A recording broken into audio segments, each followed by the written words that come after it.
ప్రశాంతంగా ఉన్నటువంటి తెలంగాణలో ఒక అలజడి సృష్టించాలని కుట్రతోటి మోడీ కేసీఆర్ యొక్క ప్రోద్బలంతో ఇవాళ హైదరాబాదు తెలంగాణలో ఒక అలజడులు సృష్టించాలనే ఉద్దేశంతో నిన్న తెలంగాణలో మాట్లాడిన విధానం చూస్తే మనకు చాలా స్పష్టంగా అర్థమవుతుంది.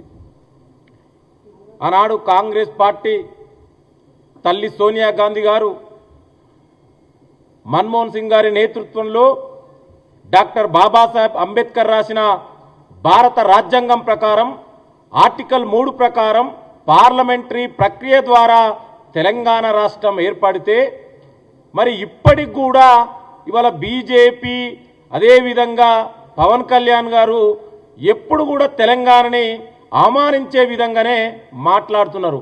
అంటే పార్లమెంటరీ ప్రక్రియ ద్వారా ఏర్పాటైనటువంటి రాష్ట్రానికి అదేవిధంగా ఒక విద్వేషాలకు ఒక దేశం నుంచి విడిపోవడానికి కనీసం తేడా తెలియని వ్యక్తి పవన్ కళ్యాణ్ గారు ఇవాళ గద్దర్కు కారు కొనిచ్చినని మాట్లాడుతుండు.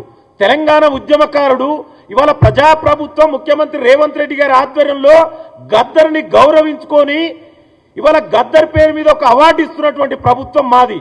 ఇవాళ నువ్వు కారు కొనిచ్చినని ఒక లేని వ్యక్తి గురించి మాట్లాడడం మరి నీ సంస్కారానికే వదిలేస్తున్నా.